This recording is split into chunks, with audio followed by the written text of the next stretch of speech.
And we're live. All right, guys. Y'all ready? I think he's ready. All right.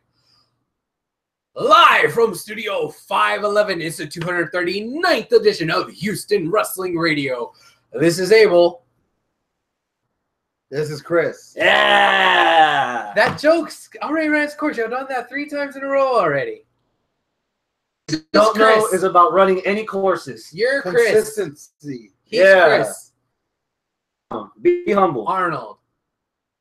Beautiful Arnold. Handsome Arnold. Handsome Arnold. Handsome Ooh, Arnold. I like that. Huh? Yeah? Handsome Arnold. Okay. Hey, guys, if you are joining us today, I know we're a little bit late. Sorry about that. You want to break the news to them? They have the right to know. Okay. Bitch. Why? Reason why we're a little bit late is because I was down in Katy, Texas for a meeting with independent wrestling promotion known as DZW. Seems as though I might be doing a little projectos with them. More details to come whenever they're ready, but I'm doing stuff with them. So, yay, exciting stuff. But there was a little bit of a conflict of time there. So, yeah. Yes, thank you. Listeners, over or under 6 months that this promotion tanks also with Abel on it. No, I am not tanking promotions. Wrestle Festival still alive and well. Yeah, quit. Now, we got the peanut gallery over here agreeing with you. Hey, but yes, you let them move in.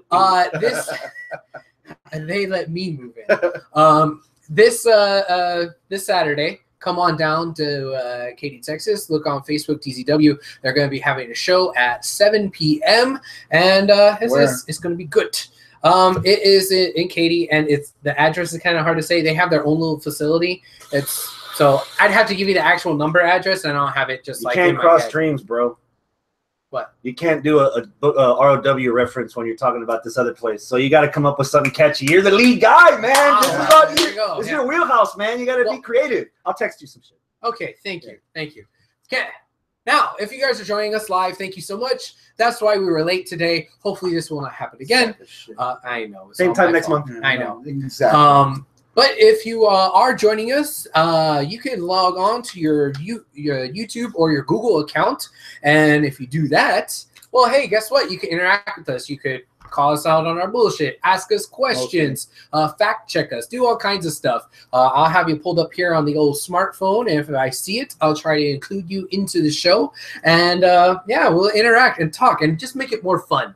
If you're not watching us live, you still interact with us on our Facebook page, facebook.com/Houston Wrestling Radio, or on Twitter at HWrestling Radio. Oops. Is it working? Professionalism. Exhibit B. Yes. Yes. Yeah. Money in the bank. Money in the bank. It's easy to crap on it because the internets have been the flames. Deadspin, internet, wrestling sites. Everybody's complaining about the Money in the Bank briefcase for the women. So before we go into the bitch fest, okay, what you liked about Money in the Bank? I liked retaining the WWE title. Yes. I liked the finish itself.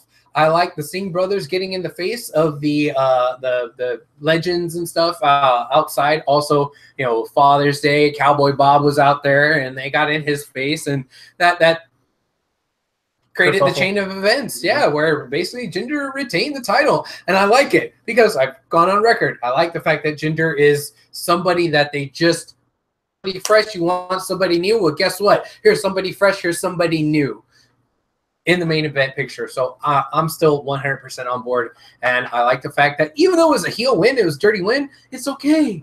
Because he's a heel. Dirty win at all. Yes. The last 3 minutes of that match was the exact last 3 minutes we got the last pay-per-view. That's my only complaint. That's it. Yeah. That's it. Other than that. Even with the toss onto the ring announcer table. Yeah. Okay. So and I was happy with it then. With that aside, right guy won. The match was good. It wasn't worse than the last match. Right. I wasn't looking for the clicker. Yeah. I was happy that the right guy won.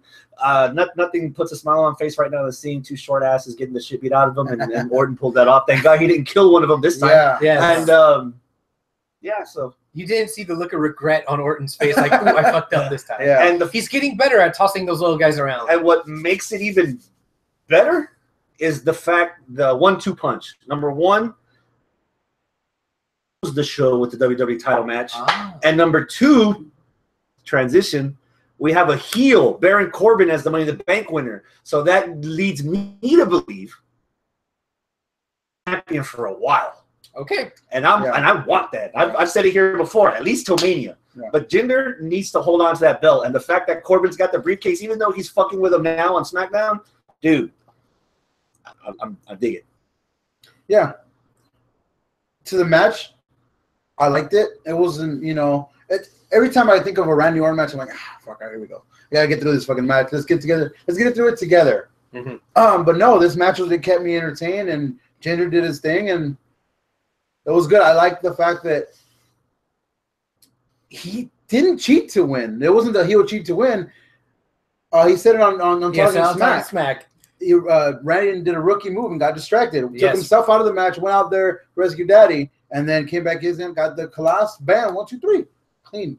Boom. Clean. Except for the foot thing. Yeah, it's there. Yeah. But I mean, still, that was perfect heel psychology there on Talking Smack with it. You know, Booker and Renee were grilling him and showed him the video footage. Oh, you're telling me that you didn't have outside, you told this and that. And he just straight up said, hey, it was Orton's fault. He allowed himself to get distracted. He turned his back on a dangerous man. Yes. And I'm a dangerous man in the ring. Holy shit, I love that line. His voice didn't crack when he said it. No, I was about to ask, like, no, it did not crack. Did he sound that gay when he said it? No, he did not. I am dangerous.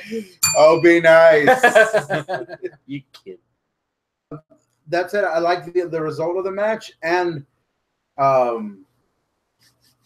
think so too. That I think he's going to be a champ for a little while. I'm glad. I'm hoping he is. I'm hoping that he's a champ for a little while because it just, dude, he looks like a champ.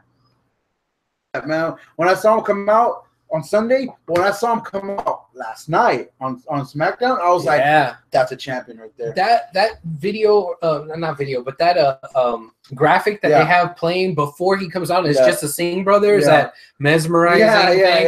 It was cool. I like it. Yeah, that's cool. One thing the WWE went back to doing, they used to do this about a year or two ago, but no one really talked about it much. The champion came out first. Yeah, twice this week. It was Jinder both times. He came out against Randy first. That one, okay, because Randy's from St. Louis. Fuck it. Yeah. Tuesday he came out against Harper. It was a little weird. That was weird, but they used to do this, I think, with Seth a couple years ago, I think. I think with the presentation, that's something you guys are going to have to get used to because Jinder's whole pageant, you're not going to be able to have Jinder stand there and braggadocious and confident in the ring with the rug already in there if you got your opponent in there. Yeah, that's true. Okay. So he's going to keep coming out first. And the fact that that's good. And the fact that he's saying in his native language, I'm not a bad guy. I've got 1.3 billion people looking at me like I'm their hero. Like I'm coming out first. I'm not afraid of nobody. You come to me. Yeah. So to have him go out there first, I like it. Which again, this is I'm gonna sound like a broken record here. I love the fact that Jinder isn't really a heel. Yeah. Jinder is playing just a pro Jinder and a pro India role. Yeah. He's not even anti-America. He's not. He's this guy. Yeah. That's who he is. He's Bret Hart right now. He's gonna be cheered like fucking crazy once they go to India. The same way how he got cheered in Canada, but in the States he gets booed. And he's also Canadian.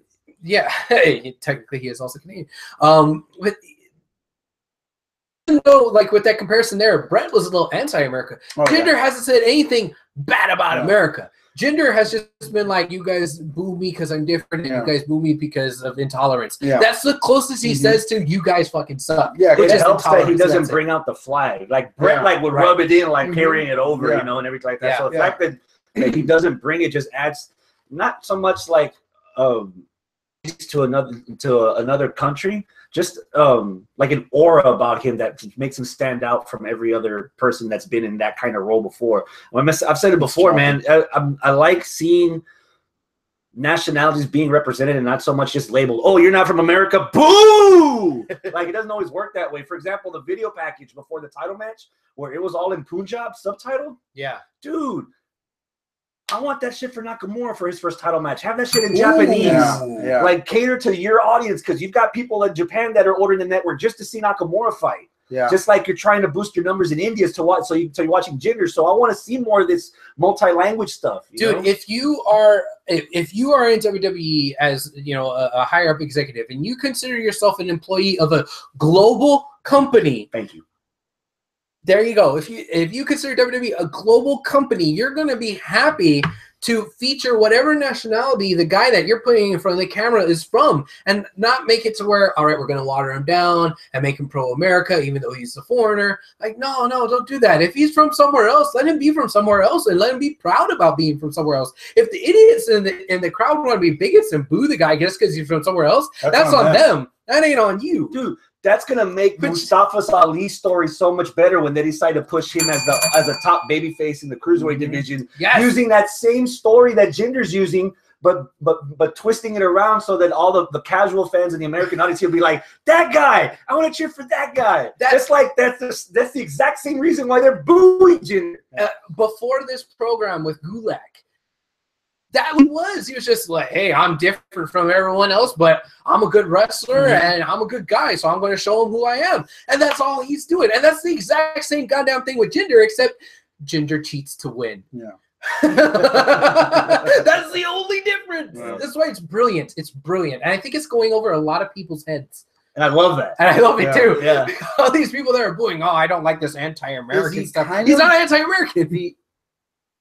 Indian, like Eddie Guerrero, almost. Where as far as like maybe he's just being character-wise, because eventually when Jinder Mahal maybe becomes a face and doesn't change his character, people just start liking him more. It's the same thing happened with Eddie. Eddie never stopped lying, cheating, and stealing. People just liked him for it. Yeah. Well, it also helped with Eddie that there's probably a bigger and more accepted at that time base of Hispanic people in the U.S. Yeah. And then there's not that big of a base of Indian people, and there's going to be a lot of people that don't yet. And there's going to be a lot of people who still can't differentiate Middle Eastern and Indian. They think, that Islam terrorist. He's not an Islam terrorist. He's from India. He's probably, he's from Canada, but they're billing him as being Indian, which is probably Hindi instead of Islam, but whatever.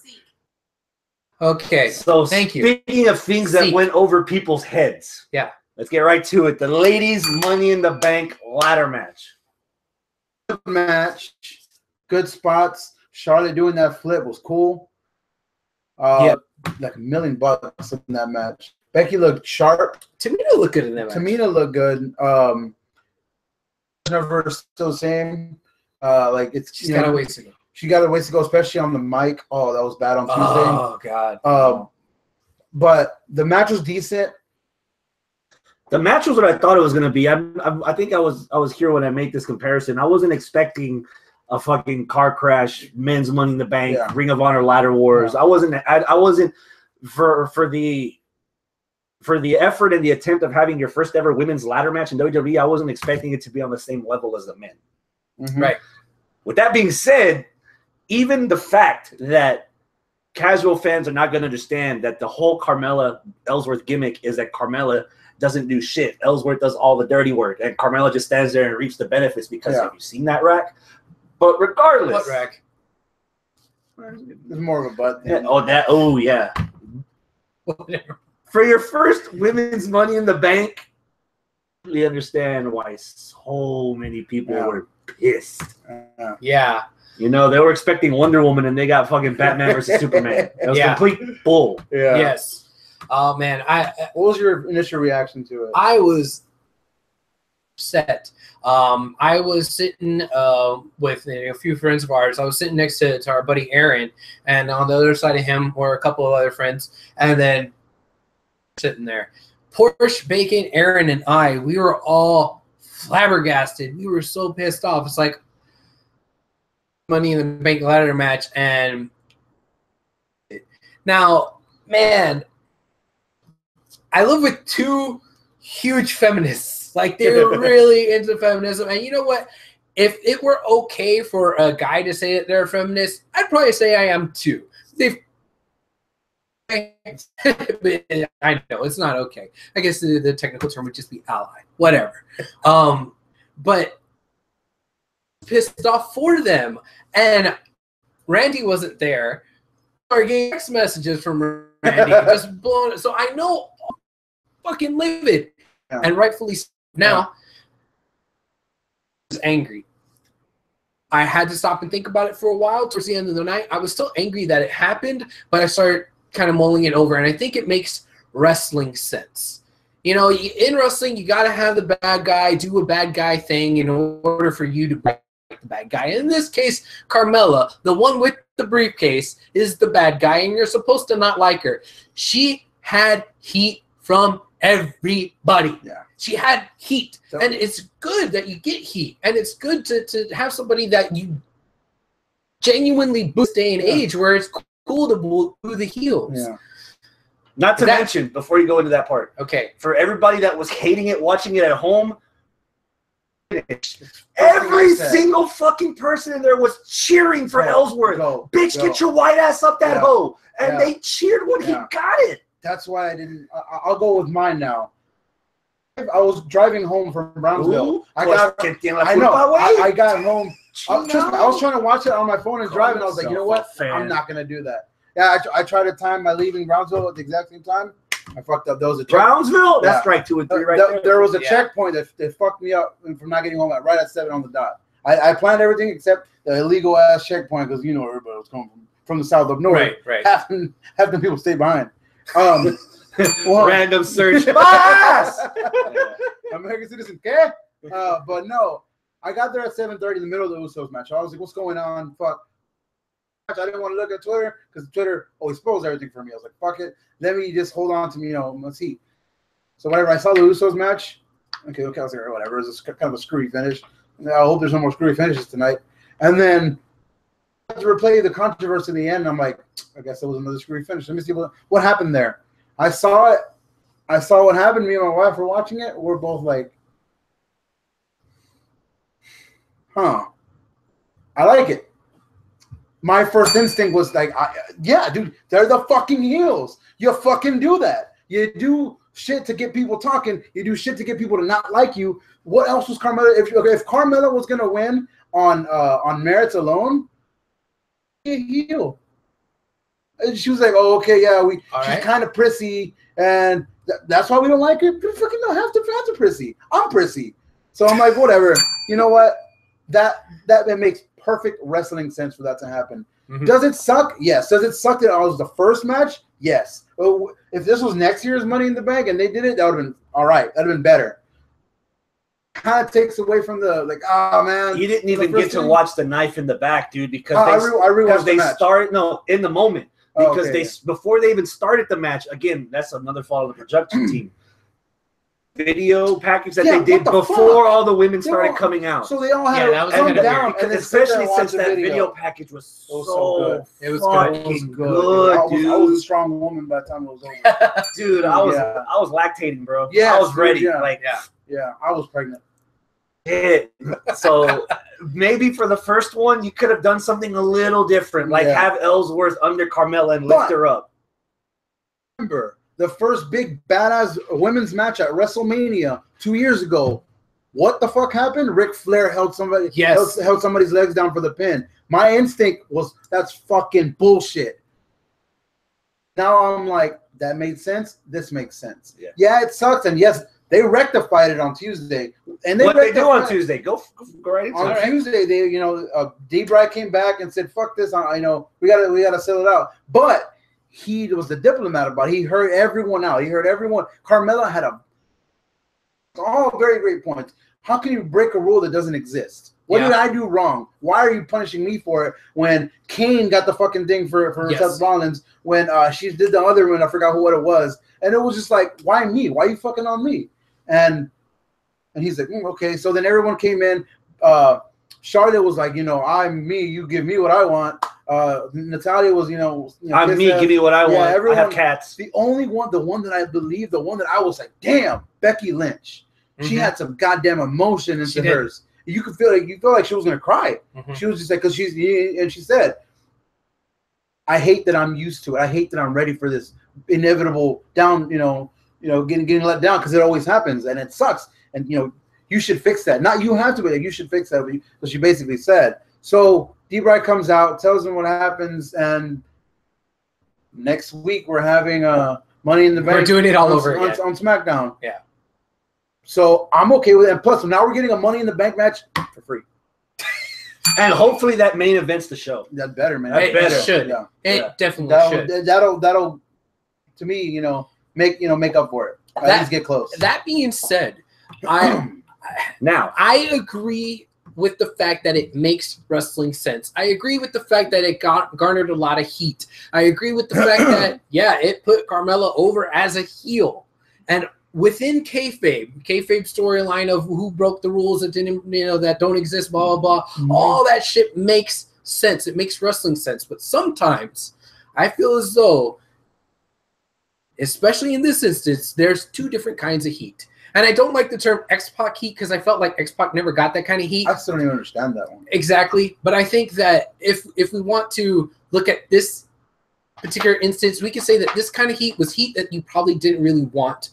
Because what you're trying to do with this women's revolution that you've been doing for like the last year or so, we've had the first ever, Iron Man, first Hell in a Cell, first this and that, first here and there. You're trying to build this audience, and you've already had Stephanie McMahon go out there and say, hey, 40% of WWE's fan base is women.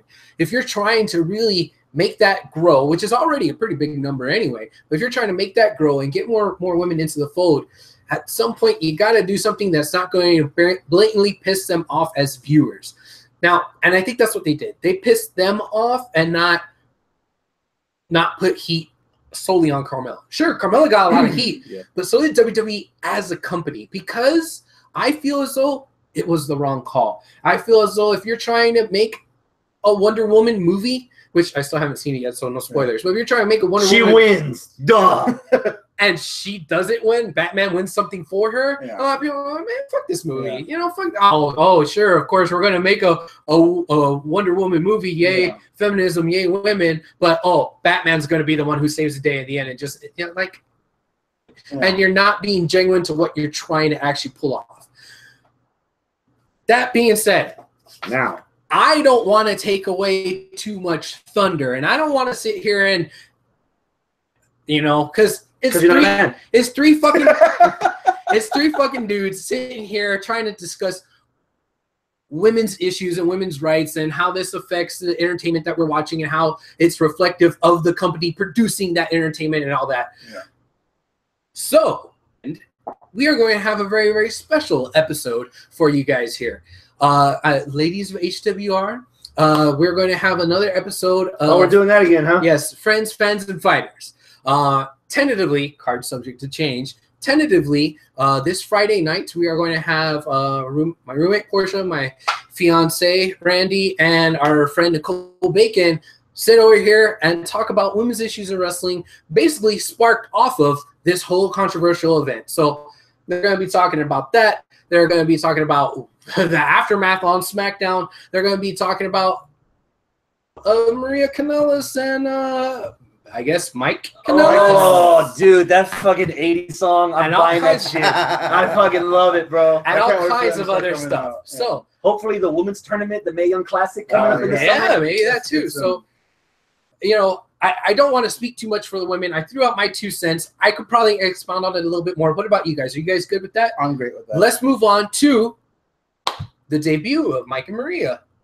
What do you guys feel about that? First notes hit. I'm like, what the fuck is that? I knew it. I knew it. And I saw the hearts. I'm like, I still don't know what the fuck is that. Then I saw 2007 again, and my heart dropped. Oh, Maria. Wait, your heart or your balls? My heart. Okay. My balls been dropped. No, okay. I was like, Maria. This guy. I don't know this guy because I was a casual, whatever. I was still hardcore WWE fan. Filthy casual indie fan. So I'm just like, I just know about them. I know she was the first lady of ROH, right? Right. Love that she said first lady here, though. Mm-hmm. She said the first lady of what? SmackDown, I guess? Yeah, that was SmackDown Live. And she had a mic, and she didn't sound like a dumbass. Because that's the Maria we know. Yeah, she used to have this, like, I'm a ditzy, stupid, person gimmick. Yeah. Until whenever she did the thing with Santino. Then after that, Yeah. Yeah. Interested to see what happens here because again, I don't. It's kind of like, how do they mess this up? If they do, how do they not mess this up? How you're talking about in the future? I'm wondering if they will mess it up or not. Okay, Chris, I have a take on that, but Chris, go. Man, one of the most attractive women that WWE has ever had, ever. Yes. Seeing her on my television on WWE, love it. Aged a bit. And then, what? Really? Here's the problem. Me as a fan that watches a little bit of everything. Yeah. I enjoy all the meats in the wrestling stew. I've seen Maria do this gimmick in Ring of Honor. I've seen Maria do this gimmick for a pot of coffee in TNA. I've seen Maria do this gimmick in Ring of Honor. I was hoping New Japan. I was hoping to see something a little different. Like, this is one of those instances like, oh my God, we need to have Broken Matt. Not necessarily, but I can understand why people want it. Oh my God, we need to have Nakamura do what Nakamura does. And, okay, sure. We need to have Samoa Joe eat babies. Okay, sure. Well, is this different though? This is exactly the same stuff that she did. The only problem is the focus is supposed to Mike. That's because in TNA it was Miracle Mike Bennett, but that was the exact same promo and stuff that she would say in TNA. Going the opposite way they're doing with the women. When she was in the Kingdom, the focus was on the guys, but she did the exact same shit. Yeah, you know, she's a heel, right? Okay. Yeah. Oh yeah, fucking 80s song. Of course, she's gonna put up a fucking building with these millennials. And she had Mike and Maria kind of came up with this championship of love. And so they had this title belt that was all furry with pink and stuff. Oh, and before that, nothing says heel like Eskimo kissing. Oh, yeah. So, no, you're fucking kissing. Heel, bro. That's it. You and Travis are the dirty heels. But this is the same argument that I've been giving everything for the last year. If there's one place where anything could work, it's SmackDown Live. Right. So I'm going to reserve. That is an incomplete on my report card right now. I'm going to give it a couple of months. I want to see who Mike Bennett's going to wrestle first. Now, while it's an incomplete on your report card, I would agree with you there that there's potential going forward, and I don't doubt Mike and Maria. We've had both of them sitting across they're the table awesome for people, us. man. Yes. I love them. We got to interview them both for Ring of twice. Honor. Yeah. And they're fucking amazing. I love them. You met her in her glory days. Oh, yeah, even way back then. Oh, ROW, right? Yeah. WA. They are gems of people. Both of them. They are fucking amazing people. I love both of them. You said, oh, well, how are they going to fuck this up? I contend that in that night, that there was something a little fucked up about it. And this goes back to the Women's Money in the Bank match. Imagine this. Imagine that for whatever reason they had a tour in Mexico or a type of thing, kind of like going the same with the UK tournament, except, Hispanic, right? So they had, a Hispanic, first ever Hispanic Money in the Bank, only people from Mexico competing, whatever. And this heel is a white dude who runs up there, grabs the belt or grabs the briefcase and hands it to one of the Mexican guys. Oh, come on, man, whatever. But he's pissed off all the Hispanic people. It's like, oh, this is fucked up. Some guy that's not even in our division goes and wins it. That's bullshit.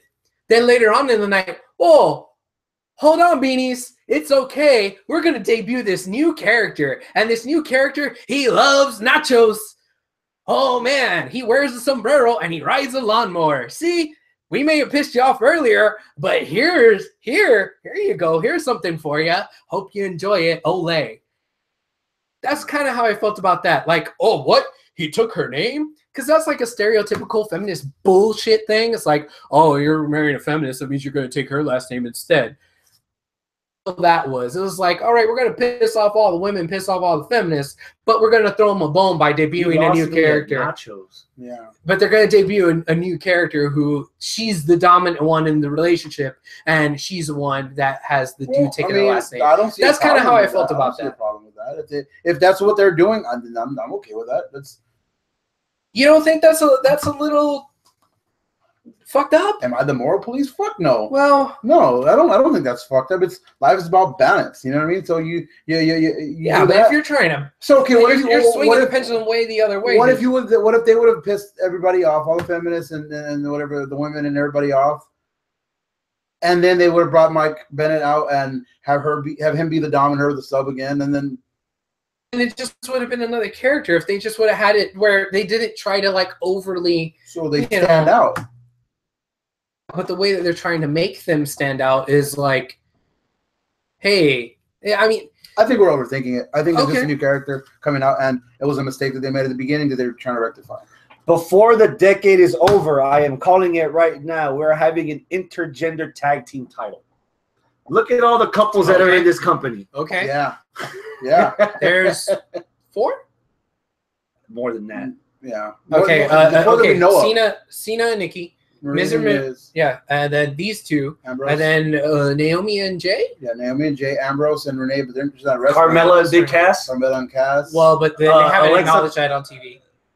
Alexa and one of the Murphys. Alexa and Murphy. That Murphy guy isn't on TV. Was it an Xbox controller? Yeah. Oh my! Let's see. Paige and Del Rio. Paige and Xavier Bruce Woods. and Lana. What the? Paige and Xavier Woods. Yeah, that would be cool. What I want is for them to take a page out of Luchas and actually have like Becky Lynch fight James Ellsworth 1-on-1. I see, that would be cool, and I would think that would be genuine. I hope so. I see that coming because it's like you take the whole, if they have the whole adage, oh well, men don't fight women, that's their rule, but only their rule now. Well, what the fuck? If you really want to be about like that, why is that a rule? If you want to start catering again, like to different people, you want to cater to the people who want equality. Well, okay, they want equality, not special treatment. So, all right, you said you wanted to put the kibosh on the women talk. We already went through the ladder match, and we already talked about. Oh my God, Maria. Yes. What about Lana's debut? I think it was a sloppy match, but it was her first match, like a singles match, like on TV. So I'm sure the jitters were there, the nerves were there. Yeah. So cool, good match. We tapped out of that badass spine. I mean, kicked out of her finisher, which is the first time we've seen it. Yes. Well, not the first time we've seen it in a match. First time we've seen it in a match. So that instantly takes off the impact. How do you? Yeah, exactly. How Maybe do you it's build not the finisher? No, that's her finisher. I'm pretty sure this is her first match on main television. That could change. Yeah. Yeah, I guess. I mean, they changed Seth's finisher a couple of times. So yeah, but dude, you're gonna nerf a finisher just like that right out of the gate in your first match? Yeah, that really bothered me. The cash-in was fun. That's always fun. That's what I love about Money in the Bank. It's those. I'm hoping that happens like every single day now. Yeah, I hope that's the plan. No, hear me out. Even on Raw, Carmella comes out so many times that Naomi's like, and then she's gonna drop her guard, and the one time she drops her guard, that's where Carmella the streak continues. That's what Ziggler did. All the fucking time. I wouldn't mind it if we didn't have Carmella and Baron Corbin doing that shit. Oh yeah, because dude, we saw Corbin do that. Yeah. Well, he went out there on Tuesday night right after Carmella had done that the 2 nights earlier. But it was still cool. I loved. It was still Corbin cool. It was still cool because we just saw the briefcases in play for not even a week. But can you imagine them doing this week in, week out for half a year? Both of them. I hope they don't do it on the same show, not Raw and SmackDown. I hope Corbin doesn't do it. I like that he did it this time because heel on heel violence always gets my approval. Yeah, true. But if this continues, that's going to get old quick. I wanted to see it done with Carmella because I like where that's going. I do too. But what I think is going to happen is Becky's going to win next week. That too, yeah. Win it? I hope she does. I think Carmella's going to win it. I know. I think Hector in the live chat was asking about that. Because I predicted both of these outcomes that Carmella would win and should win. But now after yesterday's SmackDown, dude, I'm back on board. I love Becky Lynch, her character, her in the ring. I just love everything about Becky right now. I don't know about my favorite woman on the roster, but right now I'm really, really, really. All right. Okay, if she does win it, I'm okay with that. But I do think a heel should be carrying around the briefcase. But then again, I don't want to see he was already doing it. I don't want to see two briefcases, two heels running around on the same goddamn show. That's why. That's what I'm saying. That's the one thing. That same thing. That would be a reason why Becky should win it, or Faye should win it. Becky should win it, cash it in, but cash it in like the RVD way. Hey, I want to challenge you. Becky would do that at the next pay-per-view. Yeah. I wouldn't mind that. And then that way, that leaves Baron Corbin to be the dick who teases cash-ins every other week. Yeah. Then I'll be okay with it. Okay. That being said, let's talk about the men's Money in the Bank match. I would like to submit it for Match of the Week candidacy. I don't even have it up there. I was so like by the end of the match I was standing up. That's how good I you were fully erect. Yeah, no, I was on my feet. I was watching the match. I thought he wasn't planking on his dick. He was standing. I thought Corbin looked strong in the beginning. I loved the attack. At first, I didn't, but as I watched the match more, as I rewatched it, I love the attack on Nakamura. That just shows I'm badass. That's what I do. And then Samuel Zayn, dude. Jesus. Zayn. Makes losing look so good. God damn, because he was a star of that fucking match for a lot of the match. He was shining like he was fucking selling real estate in Puerto Rico. It was a shining star. That boy, he did his thing. Kevin Owens didn't do his thing. He was the only downfall of the match. They kind of just fucked on him. They kind of just said, no, whatever, isn't that? For the most part. But that's cool. If you were going to do that with him, you didn't even really need him there in the first place because he should have been in the match. He had the U.S. title. He should have been in the match. I'll go with that. He could have started the U.S. Open Challenge instead of starting it on Tuesday. Now, Chris is not agreeing with this. Yeah, I see that. Let me get to my final 2 points. Let him go. Shinsuke Nakamura, AJ Styles. Take that shit to the fucking bank. Take it. Just take it. I'll give you all of my money. I'll give you my wife's money. I'll give you my Why do you think I'm going to SummerSlam? I'll give you my daughter's fucking, trust fund. I'll give you all of that. Your daughter doesn't have a trust fund. Yeah. You work at Vantage. She trusts that I'm gonna eventually get her, give her some money to go to community college. But oh my god, the face off, then the moves, and that was just a little glimpse. That was a tease. I like how they moved the ladder. That was the best part for me. They knew that they weren't going to win by climbing up. So let's just put the shit on the side and let's start this shit all over. We're in Tokyo Dome all over again. Let's rumble. Mm-hmm. Yeah. I liked it. So one more point. Apúrale, vámonos. Ponte la pila, güey. Corbin won. Deflated me. I called Baron Corbin winning. I think he needs it more than anybody, and it makes the most sense for him to win it. He just did it like slowly to a point where you got to thinking, oh, okay, something's gonna happen. He's not gonna win it. I'm getting more excited.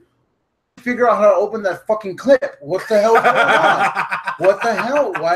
Why is his forehead so fucking big and shiny? Why doesn't he shave his head? He should shave his head. I was like, come on, wait, hurry the fuck up. And he won it. I'm just like, he won. Fucking Corbin. Yeah, that's cool. That's how I wanted to feel. But he took forever getting up there, and he took forever getting that shit off. Okay. What about Styles hanging off of the thing? The floor is Impact Wrestling. The floor is TNA. The floor is TNA. And he just, I like that. Bam. All right. What do you got to say? Piss on me. Because I'm not sure that you guys talked about this last week. Shinsuke Nakamura's first ever ladder match. Yes. He's never been in one. New Japan never had a ladder match. They're not big on ladder matches. They didn't have New Japan never had a ladder match until this last Wrestle Kingdom in January. Correct. And all the promotions that he's been wrestling in London, they never had one. So I was like, oh man, ladder matches are kind of an American thing. Are they protecting Nakamura so he doesn't get hurt and they have some investment for him? So when Corbin came out and beat the shit out of him and told these fucking St. Louis assholes, you're not singing tonight, I fucking loved it. And then as soon as the match started, and the other problem is the build up to that. You bring in Mike Bennett and Maria from another company. Awesome. Woo! Great. You're teasing me, Breezango, and a mystery team. Holy crap! Who are you gonna surprise me with? Oh man, Ascension. Blech. Not the good Ascension from the chat. Yeah, no, bad Ascension. No, bad Ascension. All right, great. Nakamura's taken out. We'll save that for later. Holy shit! Are they finally bringing in Rusev? He wasn't going to show up unless he got a title shot. That's right. Oh wait, you're doing 5? Don't tell me this is going to be that superhero bullshit where the dude's going to come out and overcome all the odds. Yeah. And the match got better, and And Sami Zayn did his thing, and Kevin Owens got beat up like a punching bag, and Styles was pretending he was in the Ultimate X match. I fucking loved everything, dude. Kid. Yeah. And Baron's on the ladder of the music. He was like, bitch, this motherfucker is limping. Climb up the fucking ladder. You will beat him. No. Nakamura starts going Super Saiyan and beats up on everybody. Damn, I did not want to see that. That took me out of the rest of the finish of the Money in the Bank match. The only thing, of course, I marked out, I could only get so erect watching JJ Styles and Nakamura opposite the ladder. But fuck, man. Nakamura is not the professional wrestler that needs that kind of protection. See Nakamura, dude, the last person I saw do that, and I do not want to correlate Roman Reigns and Nakamura ever. Okay. I hated the whole Nakamura treatment. I loved the fact that Corbin won it. Regardless of how long I was able to make a coffee while he was trying to get up the fucking ladder. But yeah, man, that took me out, man. Overall, there was a lot more misses than hits by WWE in the pay-per-view. Yeah. The hits were good. It was the first SmackDown live pay-per-view that I was like, man. Did you mentioned somebody in there? You mentioned Rusev. Did you see the tweets that he was throwing out? No. What was he saying? When the Money in the Bank ladder match started, he tweeted out, "All right, time to go." After what's his name? Shinsuke got knocked out, and he was out of the picture. It's like, oh shit. And then somebody was doing something in the ring, and then he tweeted, "That's it. I've had enough of this." And I'm like, ooh, ooh. And then right at the end of the match, he tweeted, "People on Destiny are hard." That's why I want Rusev as a face when he comes back, dude. Handsome Rusev. Oh, against Jinder Mahal. Book it. Oh man, that's hilarious. Yeah. I was like, you fucking troll. I love you. Yeah. Yes. He's badass. So on Twitter, man. All right. Dude, so eventually when AJ and Nakamura wrestle. And that's the other thing I kind of was disappointed in. Dude, JBL has been sucking that New Japan dick for a while. There was not one reference that this was existing. Yeah. That there's a reason why everyone around them is cheering their balls off. And it's not because Styles has been there for a year and Nakamura has been here for a cup of chai tea. Yeah. No. And I'm disappointed that JBL didn't point that out for all the knowledge that he throws out about Inoki and New Japan and Okada and all that. Brock Lesnar went in it. Relating the New Japan titles with AJ and Lesnar and Nakamura. And for them to not acknowledge that. Yeah. It's weird, but I haven't been not disappointed on JBL commentary for years, so I didn't. All right, is that everything from the Money in the Bank pay-per-view? That's everything. Okay. We're talking about. Is there anything that happened on SmackDown that wasn't related to the pay-per-view, or something that we may have missed that we want to talk about? Oh, I didn't watch it, dude. I didn't watch SmackDown. Oh wow. Okay, what about you? The U.S. Open, right? Sort of. KO said, anybody from Dayton, Ohio. Styles comes out, I was like, is AJ, was he born in Dayton or something like that? No, I'm not. And he was like, hey, dumbass, I said anybody from Dayton, Ohio. Then we're like, bam, American Alpha's talking. I'm like, the fuck? Is one of them from Ohio? No? No one would ever admit they're from Ohio if they're getting heel heat. But I loved his little, I moved. I just moved today. Here. Yeah. What's that? Is something Colonel something. Oh, huh. Okay, we Googled that. Yeah, it was. They said it on the announcement. It was like the. It was the school. Yeah, the college. Yeah. Well, hey, that was a good match. It was a nice Gable, match. those German suplexes where they was like deadlifting them. Yes. Oh goddamn, that was good. Made me. Oh yeah, the Alphas are back. Yeah, that's good. That's kind of what it made me think. An Alpha. Yeah. Cool. Singular. Yeah. Other than that, I did Ziggler Nakamura. My match of the week. My match of the week. That match, yeah. That they did yesterday what the WWE wanted them to do at Extreme Rules. No, Backlash. Too bad it doesn't count just because it was on. Yeah, I don't care. They gave that match that we got yesterday. Yeah. That was the match we were supposed to get at Backlash. Maybe I should have paid better attention. You should have, because that match was fucking. Because I was like, I don't care about Ziggler. Ziggler going 1-0, not going 1. I don't care. No. That was a damn good match. That was a good ass match. See, they had my attention with Gable versus Kevin Owens because I was like, Chad Gable, the fuck? Okay. The pure wrestler. Okay, yeah. They had my attention there. But then when it got to Ziggler versus Shinsuke, I was like, we've seen this. Yeah. It's inconsequential. Same. I don't care. Same. I was like, you actually paid attention. I paid attention. I watched, and I was like, so for those of you that actually paid attention. I was like, that's what I got. Who wanted to talk about Big E against Jimmy Uso? I did, because whatever that I guess we're going to Raw. The New Day's on SmackDown. Oh, New Day. Yeah, sorry. Day 1 is H. Yes. Yeah. The match was good at the pay-per-view. Mm-hmm. It was good, and then it ended stupidly. The stupid ending. Yeah, so I was like, whack. So they did the whole. They did the whole penitentiary thing, making fun of them, and they called Big E the warden, the debutee. The debutee. Oh, that was good. And the match was good, and it was cool. This new thing that Kofi does is a trust fall, like jump. That looks bad. Yeah, that's cool. That looks so fucking cool. It's like a corkscrew, and it's like, nah. It was good. The New Day dude, they're fresh. They're fresh again. They're entertaining. And hey, they're still in business. They're doing their thing. The tag team division, Zack Ryder, Mojo Rawley. Zack Ryder's back. The tag team division, like we were saying last week, maybe tomorrow the detriment, but like, dude, the tag team divisions are fucking fire right now. Oh man, that's another divorce waiting to happen. I'm calling it. Ryder's turning on Mojo. Yeah. Ryder's turning on Mojo. Yeah, I hope so. Yeah. Mojo right now, if they're winning the Andre the Giant thing, that he's a solo. Yeah. Ryder's just like on the coattails, so I can't wait for that to happen. Maybe that will be for me what it takes for me to have Mojo interesting enough for me to care. Or Ryder. That's where I'm going. Towards the end, I've been liking Ryder's stuff. Yeah, I like Ryder's. Well, for me, I like Ryder's recent mic skills. He doesn't sound like a dumbass anymore. He sounds like an adult.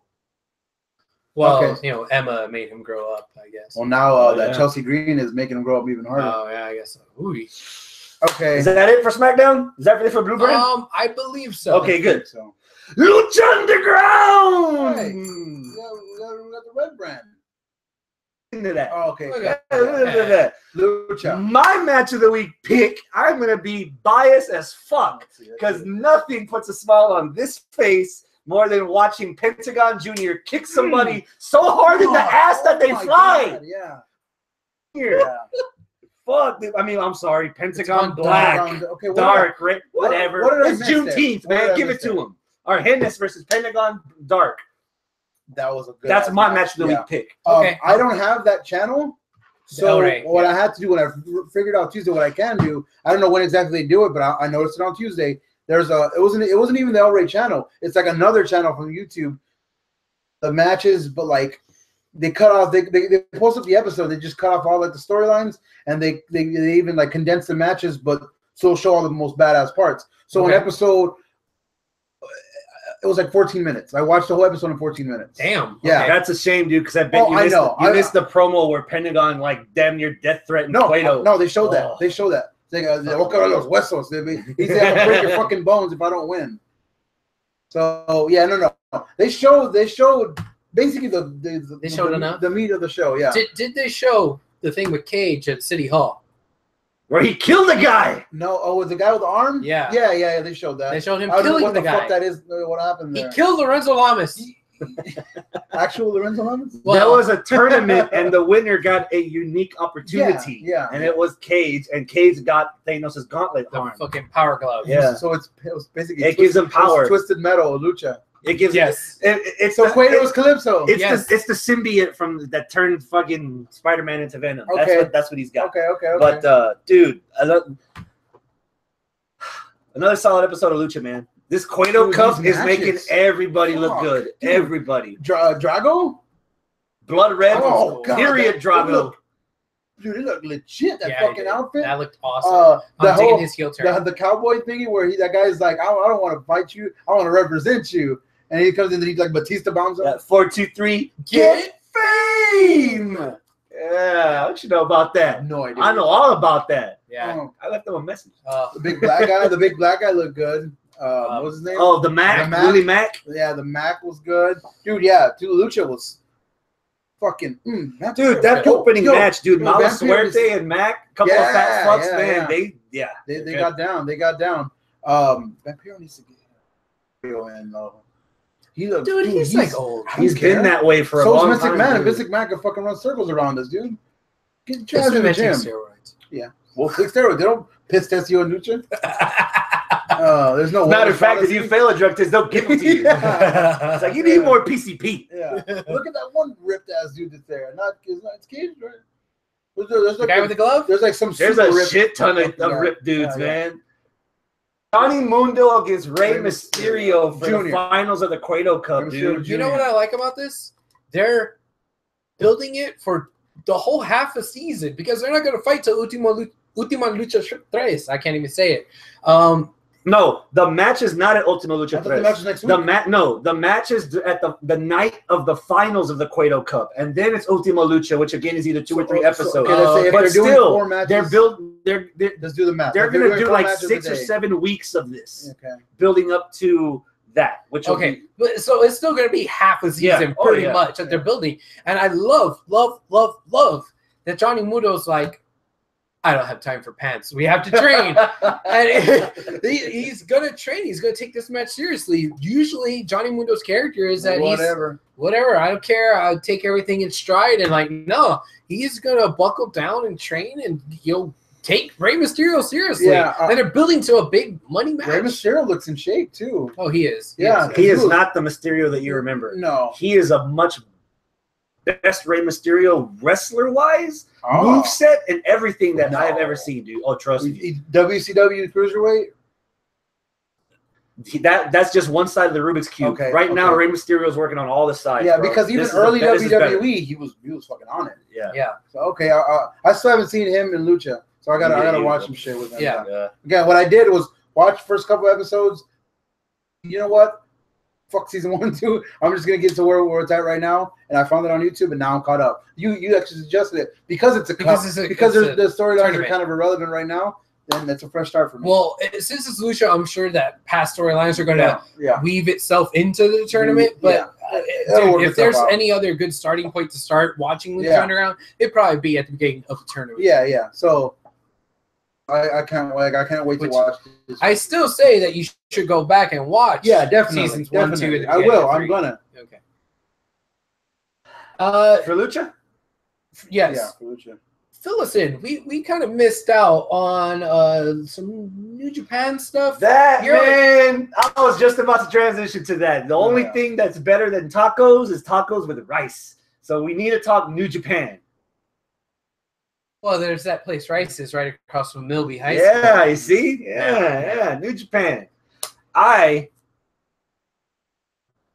Because I haven't gotten to see this hour-long draw of Omega. That's the one I want to talk about. So you watched it all. We've done the opposite. We've done the opposite. You haven't watched it at all. You watched all of that pay-per-view except the match. I watched that match and none of the rest of the pay-per-view. Okay. Yeah, I'm not. If we go back and watch it and we decide match of the year, because everybody is saying it's match of the year, what is it going up against? Because we have a request here from Hector. What's on our list so far? Well, match of the year. I can pull up the list. Is it going to take you a minute? 30 seconds. Go for it. Okay. Did you say that you would be like, hey, yeah, it needs to be put on the list? Didn't you say that? Yeah, I walked. I think my problem is some people might have overhyped it for me because I saw the match. I was thoroughly impressed. I walked away thinking Kenny Omega's great because I told you I didn't know. You know what you should have done? You should have watched the first match from Wrestle Kingdom and then compared it with this hour. I've heard that first one. So here's a two-parter. Number one, throw it out there on our Facebook page, facebook.com/USMRing. I was going to throw out there out of this match of the year list that we have so far, which one match we should cut. we can trim a little bit of the fat here because, hey, maybe some of us might have overhyped something. This is June. We are almost halfway through. Yeah. This is our list up to now, so far.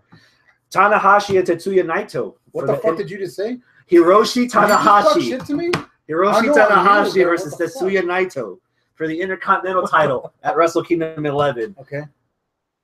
Versus Kenny Omega. Show Wrestle Kingdom 11. AJ Styles against John Cena from the Royal Rumble. DIY versus Revival versus the Authors triple threat tag match from TakeOver Orlando WrestleMania weekend. And we added this a couple of weeks ago. NXT TakeOver Chicago, Bate versus Dunn for the United Kingdom. I haven't seen any of the Japanese. Those are the 5 matches so far. And to be honest, if we're not done talking about the Lucha stuff yet, I'm already anticipating could be on this list if we all watch it. This Saturday, another awesome Wrestle Circus show is happening in Austin. The main match that I want to see, that I'm salivating for, tag team match between Red Dragon brothers, Pentagon and Phoenix. First time ever. I'm on that like white on rice, bro. I'm ordering it. $10 on pay-per-view. I'm ordering it. Here's where my ignorance plays in. I thought Red Dragon, I figured that was one guy. 2 guys. It's Kyle O'Reilly and Bobby Fish. Yeah. They were ROH tag champs for damn near a year. Okay. And they're fucking badass. Okay. 2 years ago at All-Star Extravaganza in San Antonio, Jay Lethal had both titles, both singles titles. Jay Lethal went on a tear last year. He did 2 years ago. Yeah. So he defended the television title against Bobby Fish, and he opened the show with that match, and he ended the show defending the heavyweight title against Kyle O'Reilly. Yeah. Yeah. That's bad motherfucker. That was a good night. Wow. Yeah. Dude, Moose and freaking Cedric Alexander in that hardcore. That was a good night. 4-way with AJ Styles. Yeah. And this was Wrestle Circus? No, that was Ring of Honor. But this is Wrestle Circus this Saturday in Austin. As far as I was told today, there are only 4 tickets left. Where do they have the matches in Austin? It used to be in this old Civic Center, like in downtown, like 6 blocks away from the Capitol. Yeah. But apparently they have a bigger place for this show, and already it's damn near sold out. Nice. So yeah, I'm looking forward to putting that on the list. Cool. But if it qualifies, but that's what we have right now, assuming we don't cut anything, and especially if we add the same match again, which is basically the rematch. What I have to do is I have to somehow watch those Japanese matches, the first 2 or 3 that were on that list, because I haven't seen them. We'll figure out a way. Usually, what we would like to do is before we do our year in review episode, we'll watch those matches. Usually, we'll get together somewhere and pizza and Coke and watch all of them, like binge on everything. He takes like 15 pages worth of notes. Yeah. I'm like fucking hungover, and Travis is like, let's get this shit over with. Yeah. Okay. Yeah, and then we record, and that's how it was. All it's still fresh in our mind. Okay. But that's what we have so far, and we still have thoughts on Cody versus Okada. So here was what I want to talk about. New Japan. They of all the participants in the G1 Climax. So for anybody that doesn't know what this is, G1 Climax is a month-long round-robin tournament. There's 2 brackets with like 8 or 9 wrestlers in each side. Whoever has the most points on the top of each bracket will face each other at the last night of the G1 Climax.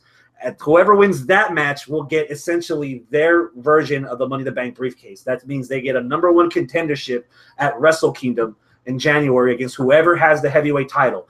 The only difference is building up to that briefcase gets defended. So there's no guarantee that, say, if Omega wins the G1 Climax, that he's going to be the one going to wrestle for the title, because he could lose the title. Same like Money in the Bank. Still lose it. Well, Money in the Bank, they don't defend it. They just carry it around. Yeah, you can. Not for Kennedy. Because he Edge goaded him into it. Yeah. So you can defend it. But it isn't. That's not the norm. It isn't common. Yeah. It's common over there. So the list of guys so far. And as I didn't write down all the people. I just wrote down some of the major players. But just listen and see if y'all figure one of these out. Kenny Omega and Hiroki Goto. Those 2 guys were in the finals last year. That's who Kenny Omega beat. Yeah. They're both in this tournament again. I'm okay all right. With this. Hiroshi Tanahashi's in it again. Of course. Michael Elgin from Ring of Honor is in this. He actually became a star in Japan after this outing over there last year. I understand that, but man, I still don't like Elgin that much. Something's missing. I don't know what it is. For me, I can't. Fat ass in a singlet, I just can't do it. Bullfit, whatever. Tetsuya Naito. Yuji Nagata. He's a legend in Japan, dude. He's been in 19 G1 climaxes. Damn. This year will be his last one. And he won in 2000.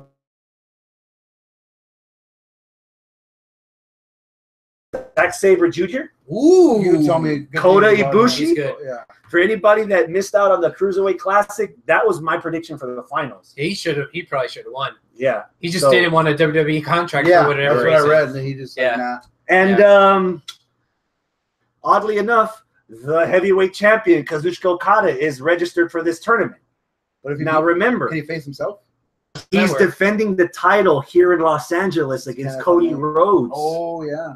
Cody is not on this list, so maybe this is a red herring that Cody's going to become finally a heavyweight champion in professional wrestling in the United States. Wow.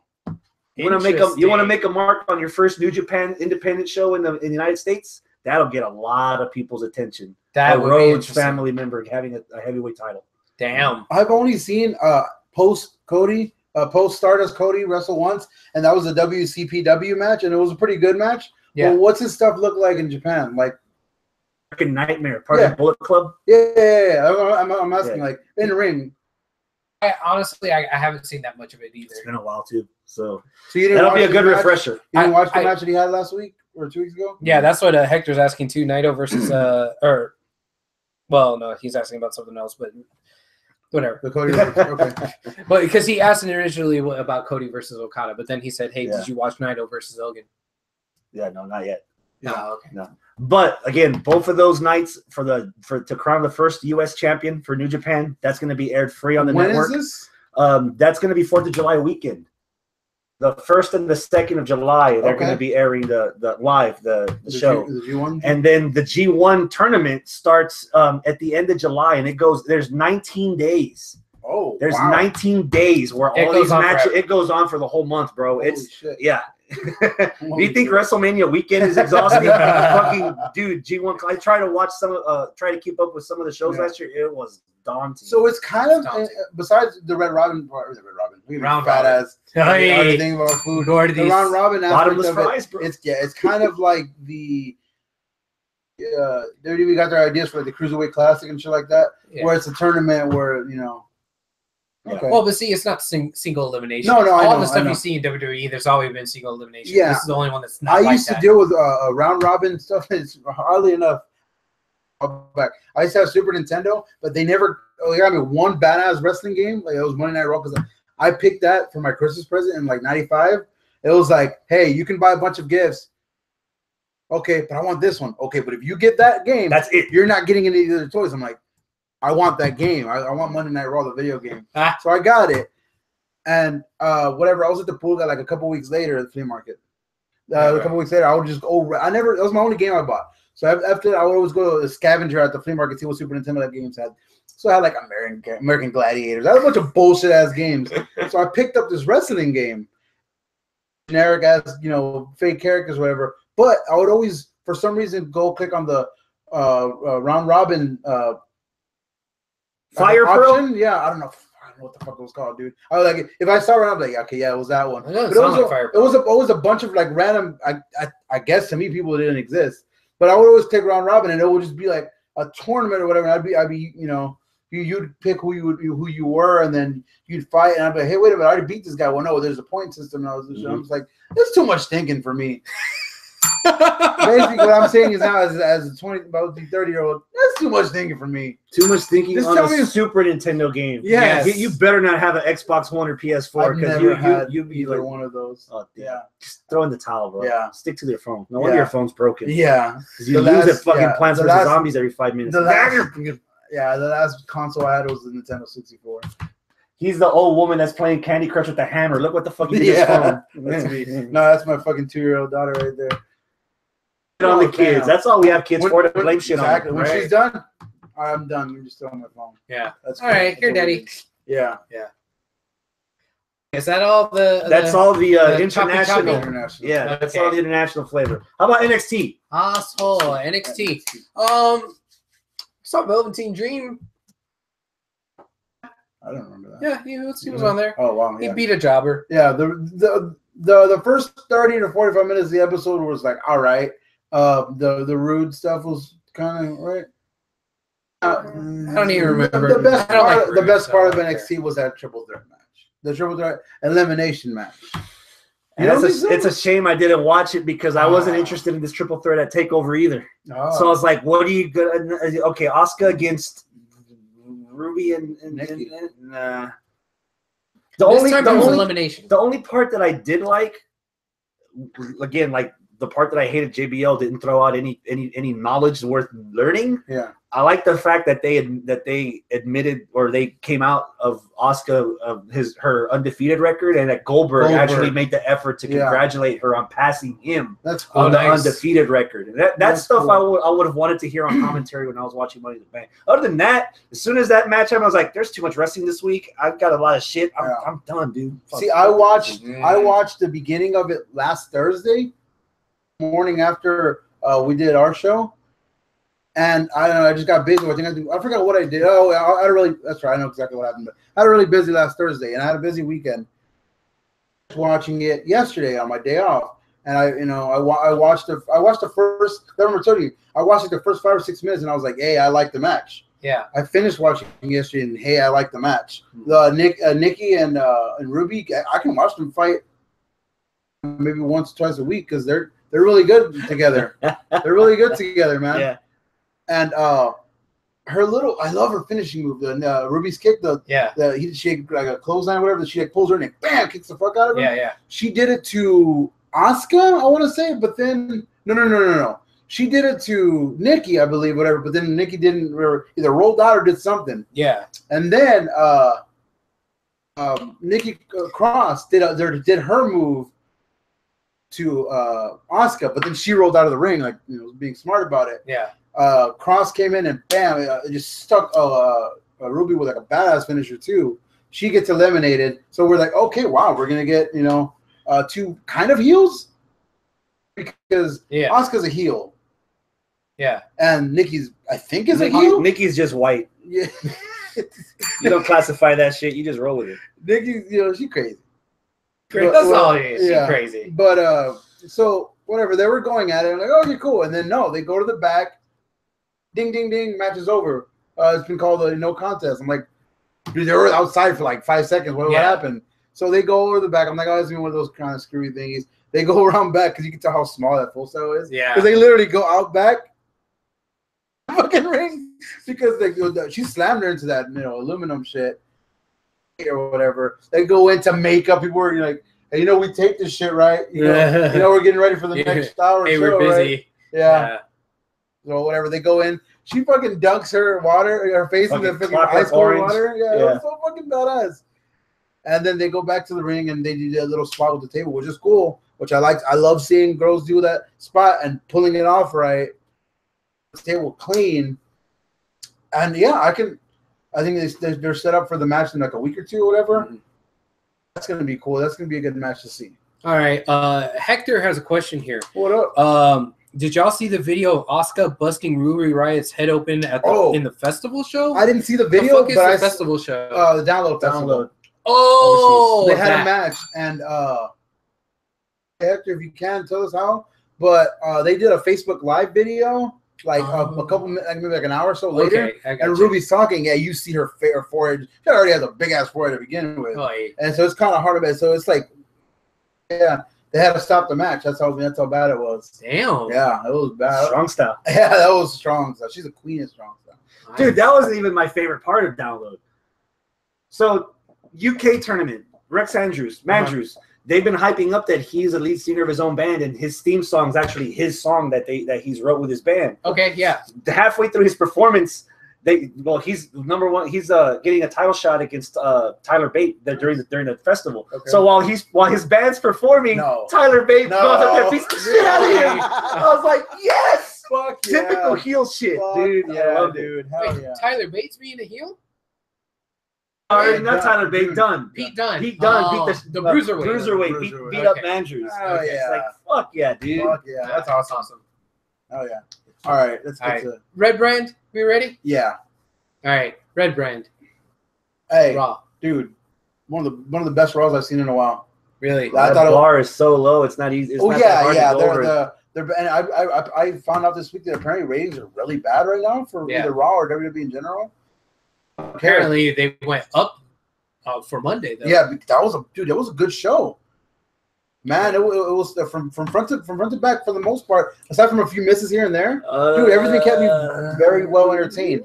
The Roman shit, he came out saying, the whole I'm Roman. He straight up lied. He's like, I'm unbeaten in one-on-one. No, you're not. Yeah, Finn Balor beat you this first match. And he said, ask Finn. Yeah, Finn beat you. Ask Seth. Yeah, Seth beat you.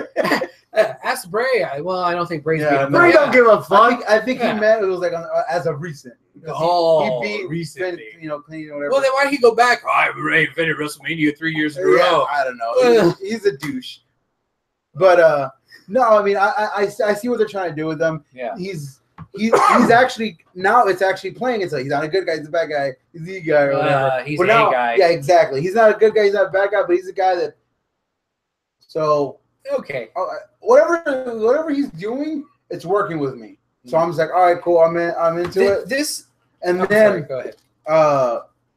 Joe comes out. He's like, "Yo, shut the fuck up." And he said it just like that. He said, "I'm Samoa Joe." Like he said it like the way you're supposed to say it. Yeah. And even the other Joe was like, "Oh, I'm supposed to say it the other way. Oh no, you're not just Samoa or whatever." So he just called him just Joe or whatever. Yeah, which pissed off Samoa Joe. And boy, everything I put on Facebook after it was over. Boy, Samoa Joe is the truth. Everything that son of a bitch does is gold. God.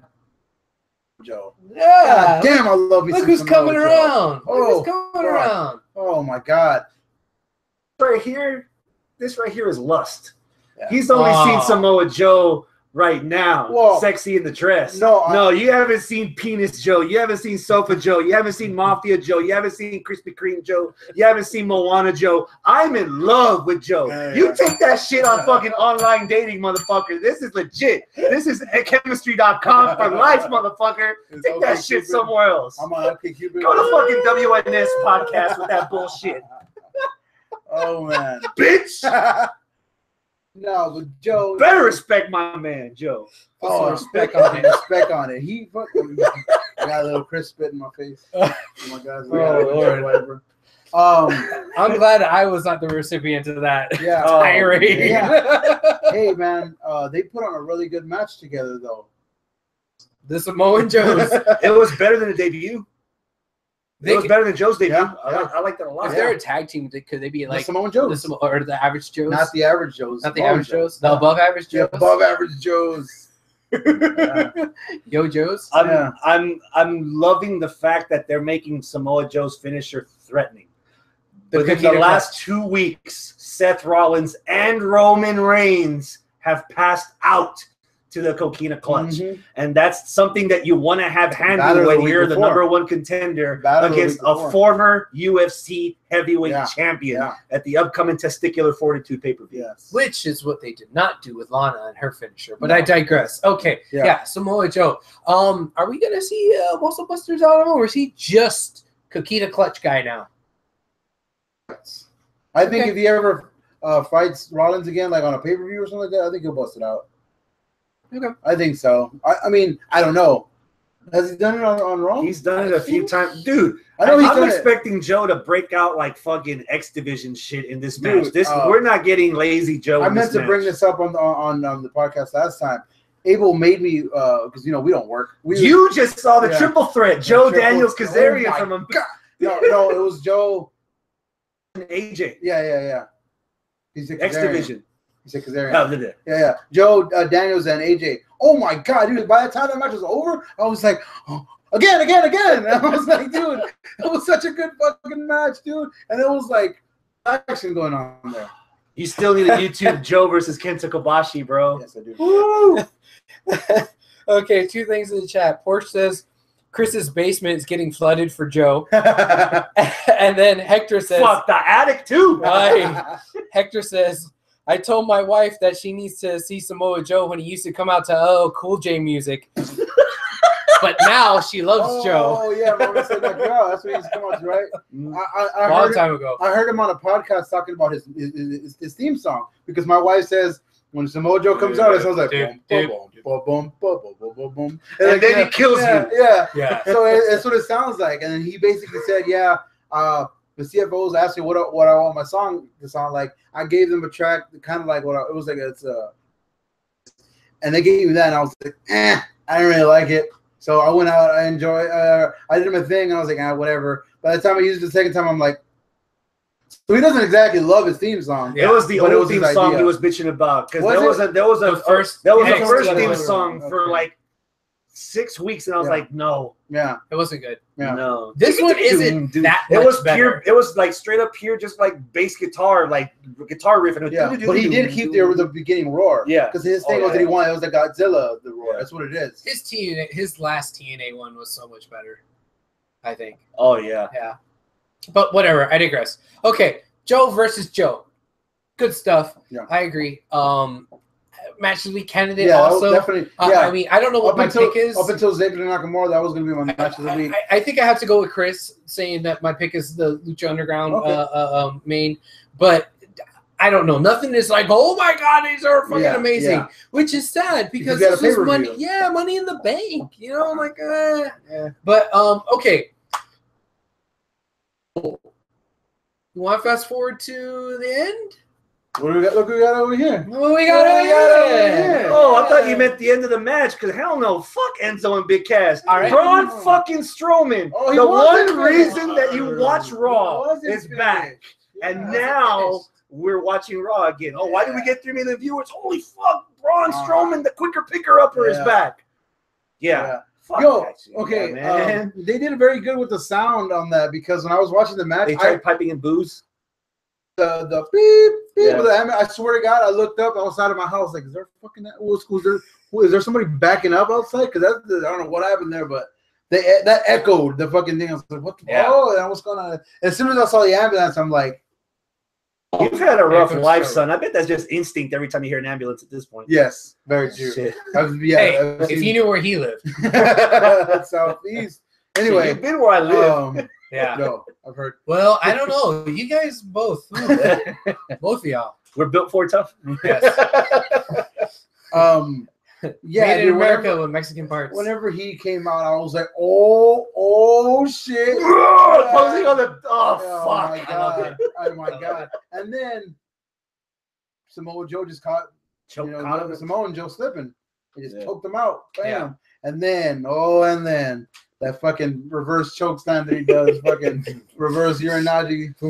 Between Brock Lesnar versus Samoa Joe for the title and this ambulance match between Strowman and Reigns, I am so glad I got a fucking ticket. You know, you're the first person I thought of whenever I saw. I was like, he's vindicated for buying that ticket because a couple weeks ago you were like, we were very nervous. We were very nervous. A couple weeks ago you were like, fuck, I gotta go to Dallas. I'm gonna get this.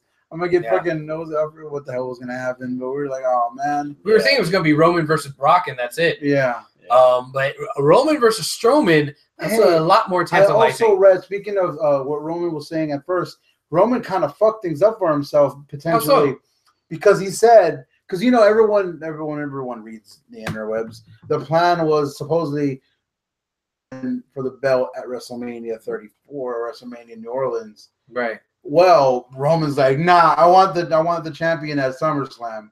So you think they're really gonna have a rematch? Here's my conspiracy theory of all this. Okay, here we go. Joe, you ready? Put your thinking hat. Put your thinking hat on. Right now, just this past Monday, Roman Reigns came out and said, "Bitch, I want the title. I want a title match at SummerSlam." That's on the red brand. Yeah. On the blue brand, come 4th of July, we're gonna have John Cena return. Probably do the same shit he did before because I'm John Cena. I want a fucking title match with whoever's the champion at SummerSlam. Yeah. And then we get Daniel Bryan and Kurt Angle talking. It's like, hey, we can't have this. We're the ones in charge. Yeah. How about this? Cena at SummerSlam, winner gets a title shot for his brand. Oh, I like I just like you had me at Roman versus Cena. You had me at Roman versus Cena.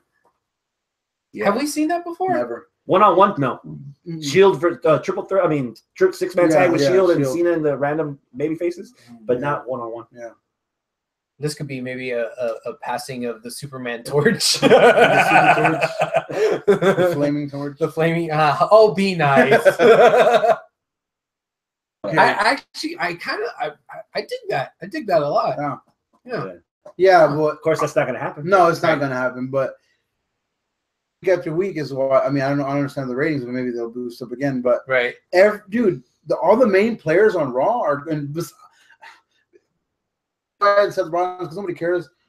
Other than that, everyone has some solid ass storylines going on. Finn doesn't have a specific storyline because he's kind of faltering, but we might have just found a new one, and I'm okay with it. What's that? The Drifter. At first, I was like, the Drifter's gonna be something dumb. It's gonna be something comical. I love the way he's just getting heat, like really, like while I'm playing, you need to shut up. I love it. He said, "Please, can you put away your cellular phones?" Yes. They pan up, everyone's phones out. Oh yeah. If you tell the audience to do something, they're gonna do the opposite, which is brilliant. Yeah, so I love. Finn came out, ruined it. He's like, "Oh, you fucker!" So he comes out, doesn't squash Bo. Bo beats the fuck out of Finn for like the first the match. He beat Bo looked great. Bo beat the fuck out of him. You believed? Yeah, I believed for a little while. And then Finn's going Finn. He did his. Hey man, like the final moments of every Finn match is getting kind of stale to me. He does the sling blade. He does the fucking the running drop kick, and then the coup de grace, and that's it. Yeah, but see, these are all matches that don't matter. On the matches that do matter, somebody's going to kick out. It was a number that he used to do. The 1916. Yeah, 1916. It was that reverse DDT. Yeah. I mean, he hasn't done that. There's a lot of shit he hasn't done yet. Once he is like in a competitor that is going to push him, then you're going to have. Okay. Not that in NXT. I mean, he's going got spoiled by NXT. He's going against the Drifter here. Come on, guys. Yeah. But I do want to give him, man, I think he did really good. Yeah, he worked in that crowd, which there's another thing about that. He's one of the few guys that came out of NXT that didn't really get over in NXT that is working on the main roster. Yeah. So far. He's got the opposite effect so far. Like Tyler Breeze. Right now, with him, they're accentuating the positives and hiding the negative because he's not a person wrestling wise that you would want to sit down and say, "Oh my god, I can't wait to watch Elias Sampson wrestle." Yeah. But he has this like Johnny Cash charisma that's like oozing out of him right now. First time my wife says so it's kind of like a Johnny Cash vibe. Yeah. Like, you know that, and then it was a fun time. I'm gonna enjoy this little feud that they have. They have a match at Great Balls or whatever, and then maybe Finn takes the next step. Chris Cornell against James Hetfield, basically. yeah. You see how it turned out in real life. One's already here. Yeah. How about you know what? Here's a question. Okay. Did you guys have the same question as the show went on as I did?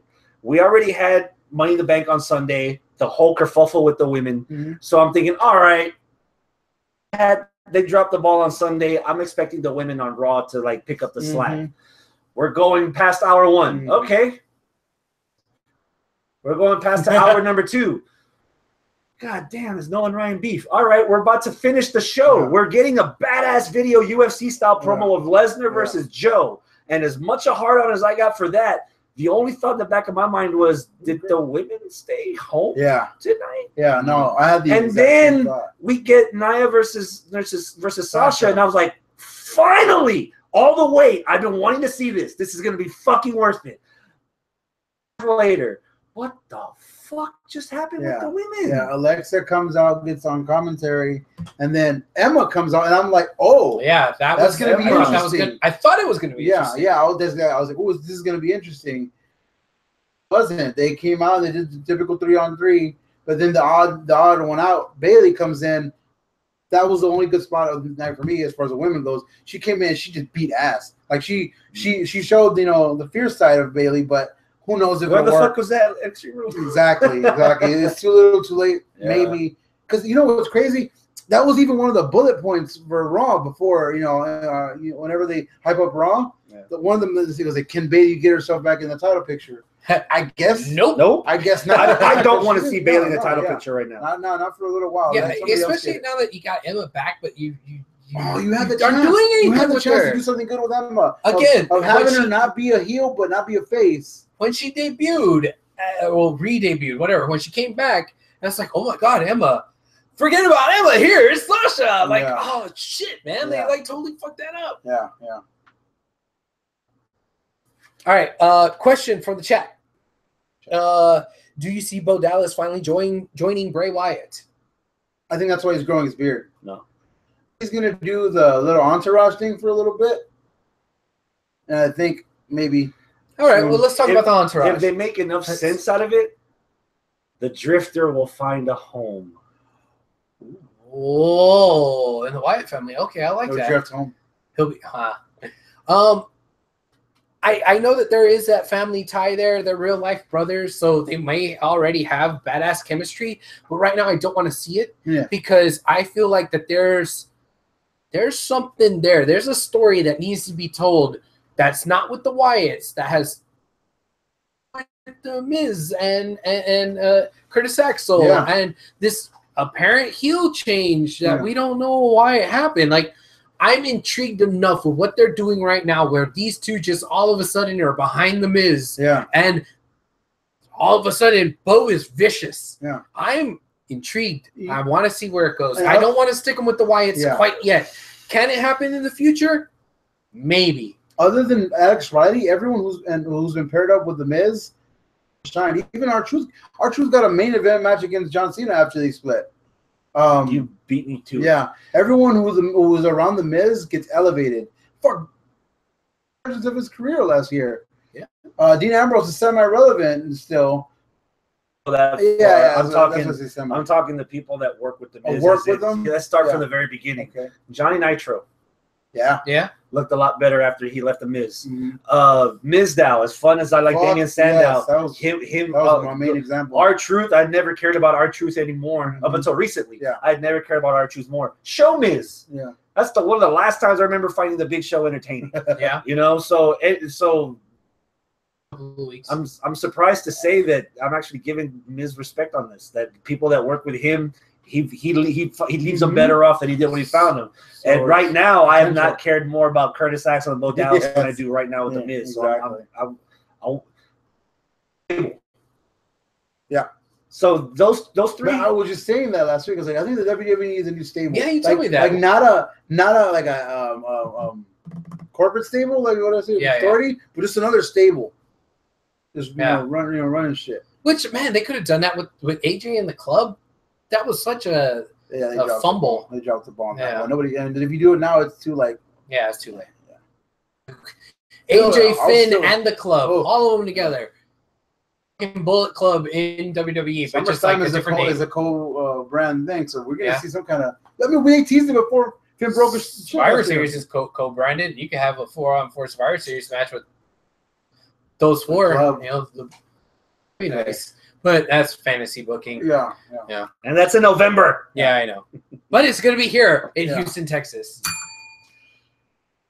How about the Titus brand going internationally? Dude, I fucking love this so much, man. Titus is really entertaining, just talking. And this role that they put him in, he's really shining and he's owning it. Answer me this. Is he a face or a heel? Oh, no. Like, he should be a heel, but some of the stuff he's doing is kind of facey. He like, got Tozawa a title shot. Yeah. He's getting Tozawa. The Tozawa power. The power of Tozawa. Put that on a shirt. I want a Tozawa towel. Yeah, that was on 205. Yeah, oh, fuck, I missed that. He wants a Tozawa towel. Yeah, because he was like, oh, I need to go ahead and sign these sweepers. Tozawa looked at him like he was crazy. He's like, all right, we'll give you 5% more. Do merchandising, and you know what? We'll get you Tozawa towel. They'll be waving them around in the van. Oh my god, I want one! I want one. I love that he also intrigued Rich Swann. He was like, Yeah. hey, you could be a Titus brand too. Just cut your fucking hair. Yeah, pretty much. But he still complimented him though. He's like, oh, you have like good charisma. What TJP too. He's talking to all these people, but complimenting him, being a nice guy about it, saying, hey man, you get with me, and like it's like the 423 get fame, except less creepy and more like. This guy's kind of adorable, but he's a heel. It's a successful version of fucking AW. All world. Kobe in a Denver fucking hotel room. Oh, that guy. Yeah. Abraham Washington. Yeah, Titus O'Neil's original manager. Oh, okay. It was his like brand. That. Yeah. It was the brand technically. Yeah. Business cards and everything. I think technically he's supposed to be a heel, but he's just being so adorable. He's building his brand. He's building his brand. Like, I was actually hoping that they would get a flash win over Cesaro on Raw. Yeah, man. That's why whenever we talk about what we wanted, I didn't want to talk about that because it's all that did was bring a stock down. That was stupid. You don't do the good shit you did on Raw, and especially if you look at the good shit on Raw and do the good shit on 205. You fucked up with that match. You shouldn't have put him in there. Which match? What are we? Sheamus and Cesaro against Apollo Crews. Dude, for all the crap I've been giving Apollo Crews, give me Crews versus Cesaro next week on Raw. Yeah, I'll watch that. Yeah, that was a good good part of it. But other than that, it was basically a squash. Yeah, okay. And it didn't do anybody. Titus was actually the guy that got the hot tag when Apollo was a babyface in peril. And I was like, holy crap, are they actually going to do something with Titus? Yeah. And before that sentence even finished processing in my brain, it was already over. I was like, they didn't do a good thing. Boys fought somebody. The club. Yeah, no.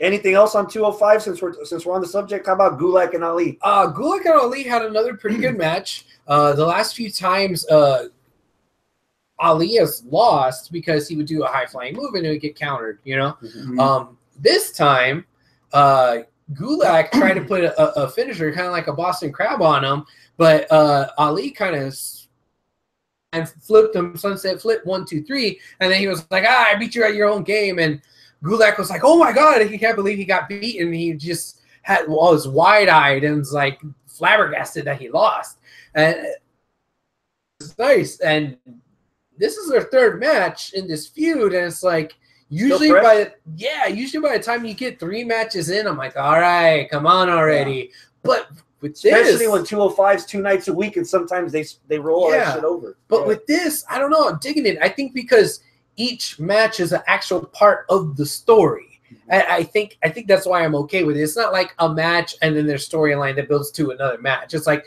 each match is the story, you know? Yeah. So I don't know, man. I'm digging it so far, and I really dug that match. Cool. Okay. All right. We gotta talk about it. Another divorce on this week on Raw. What we got over here? I wore my wife's shirt. This isn't even mine. That's why it's so tight. Farewell, Enzo and Cass. Yeah. We hardly knew ye. That is the best part of that. We hardly knew ye. Yeah. One dimension. By the network. Go watch Enzo and Cass. Well, no, I mean, okay. Even if you want to go there, like, dude, come on, man. I felt like they didn't get enough traction on the main roster. I mean, yeah, sure, we've seen them for a longer time on NXT, whatever. But on the main roster, you start over. And I feel like we didn't get enough time for us to care about them splitting. Cass said it himself. Enzo's the reason why they've never held gold. They didn't start over. Neither nothing. That whole segment sucked. Weird. Until it was weird. Cass chewed in with the honesty. Yeah. And now it all makes sense. Why didn't they ever win gold in NXT? Yeah.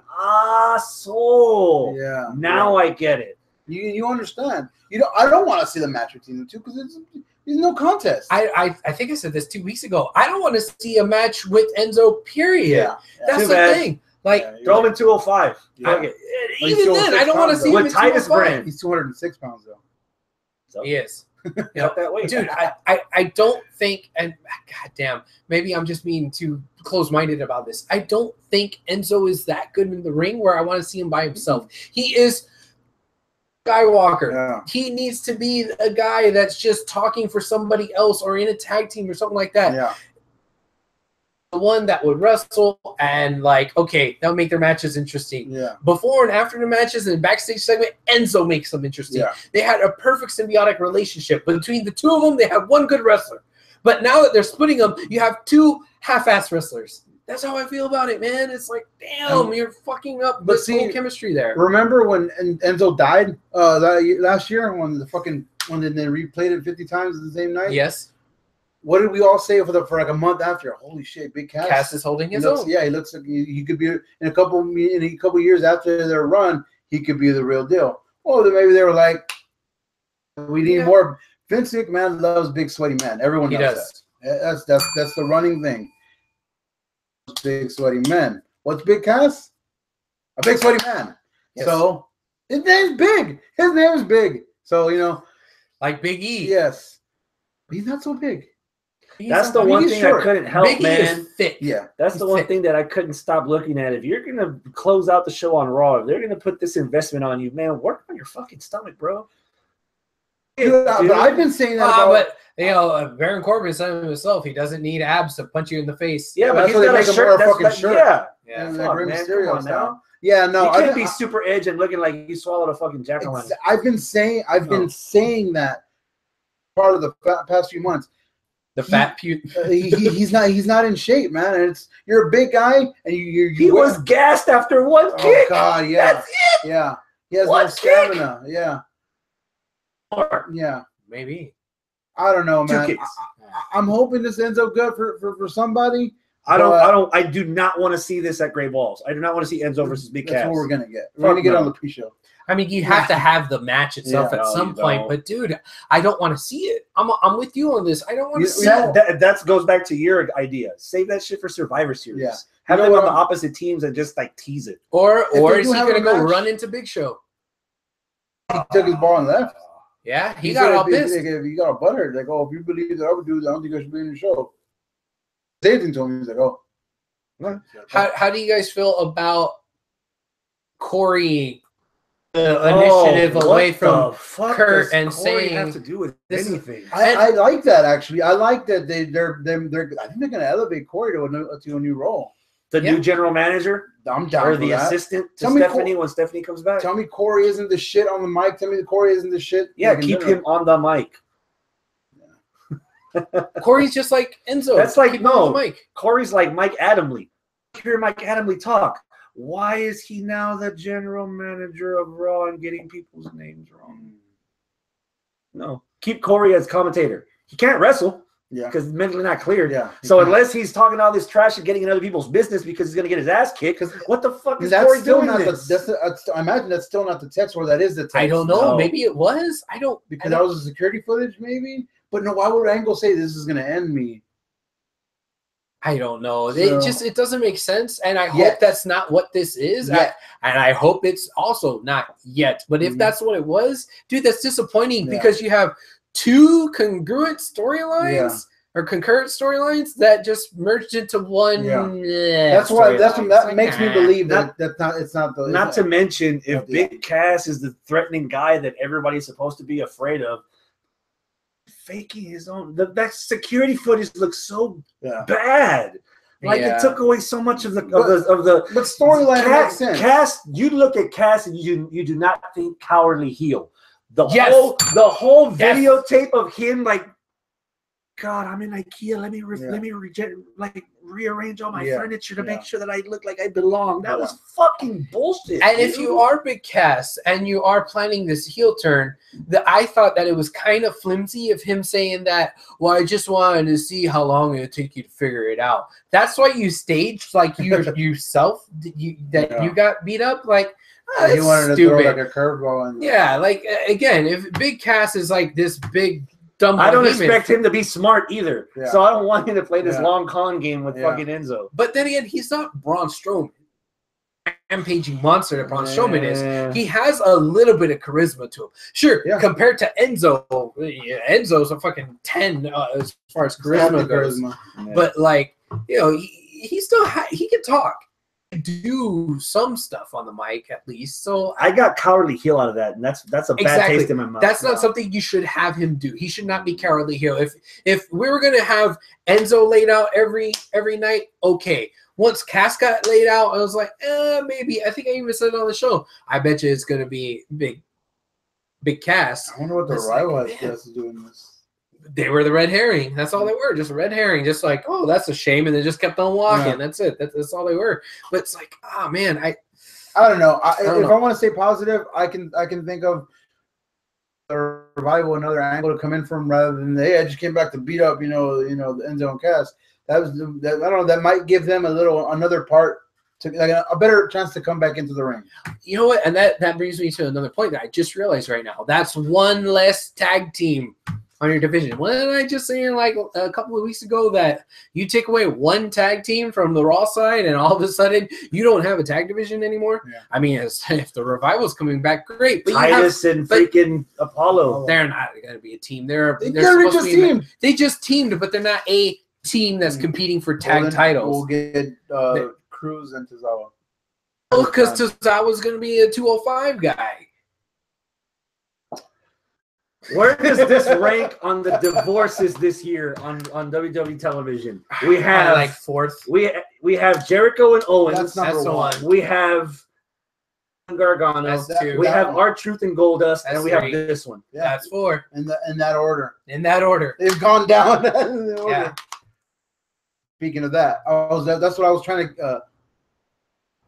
I am not excited about seeing what happens with Cass and Enzo next week. I really don't care. It'd be cool in SC, but I am excited for next week in Los Angeles, in Hollywood. True. Bingo. They didn't say it was a match. They just said they're gonna face each other. Whatever segment. Backlot brawl. Yeah. Thank you. You just it could be some kind of segment of a face to face or whatever. But I'm intrigued by that. We're 5 weeks into it, and I'm still excited. It worked. Whatever they did, it worked. Even if it doesn't work on next week, it's worked until now. Yeah. So I'm game for it. I can't wait for Raw. That's fair to say it because I haven't said that in a long time. Because we got Strowman back, Lesnar's coming back next week. You got Joe on the Rampage. Joe. Yeah, we got Goldust and all that stuff. We got the fallout from the Cup of Haters. We got a lot of shit going on next week, and it's middle of the summer, and we're still. And next week is going to be Badass Raw. I don't know about Smack. Oh, we got Money in the Bank again on SmackDown. Yeah, we got another episode of Lucha next week. Not to mention on NXT, we have Aleister Black against Cassius Ohno. Yes, that happens. And we have Peyton Royce. Ember's coming back. Yeah, and next week we're going to talk about a friend of the show on NXT. Yeah. Next week we're going to talk about a friend of the show on NXT. All right. Former right tackle of the Houston Texans. Oh, that's why he said friend of the show, not friend of ours, because we know him. Yeah, I know him. He knows of him. Well, I tweet back and forth with him every once in a while. Every now and again. Y'all know him. Y'all know this dude. Okay. Friend of the show. There you go. Still waiting for that steel cage match, bro. he left town. He did. So apparently I won that feud. Yeah. That's how the independents work. Yeah. Yeah. That's the big catch next week should be a damn good show to get damn good time. We'll see. Yeah. All right. That Tropical Storm should be rolling in here pretty soon, and we should be on boats tomorrow, so we should probably end this. Yeah. All right. Are we done? 1 to 10. Oh, we didn't do that. How was Metallica? Fuck, goddamn. You caught him off guard. Yeah. I do that. Yeah. Look at that. He's still glazed over like he just came. I'm reliving it like, God, that was amazing. It was. I felt like I was. Safe to say 10. Yeah. Why the hell did we finally see Ty Dillinger back, but it was just a fucking commercial? Sonic commercial.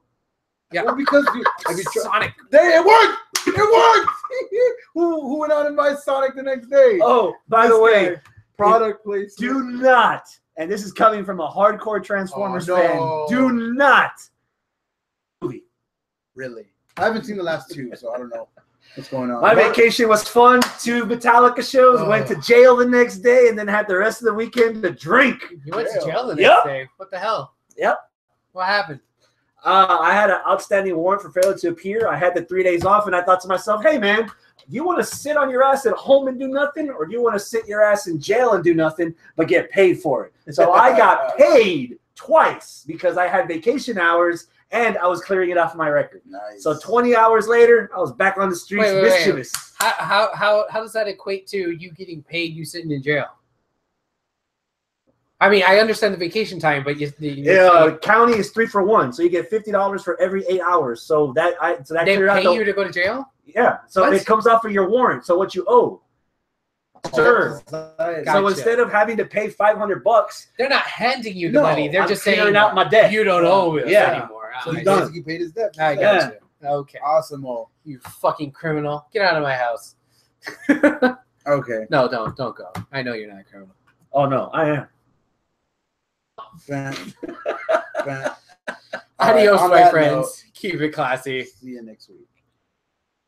Dude, and I got my pit ticket for Rise Against, Deftones, and Thrice. Oh, you lucky. Bitch! It's on Monday. I can't make it. But God, I'm jealous of the pit ticket. Just for the pit ticket. 15th time seeing Thrice. Oh, man.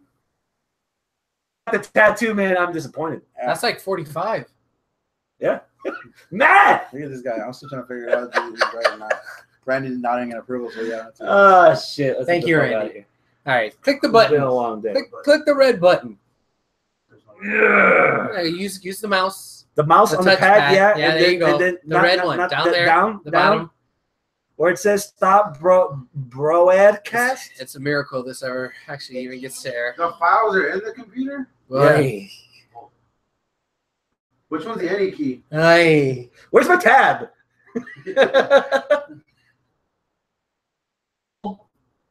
Who's Couture? Actually, I have no idea what I'm doing. You guys go ahead and do it. Couture! Get over there, go. Stay in the house, Couture! Couture! The 2 rules of Walking Dead. Couture, stay in the house. Couture,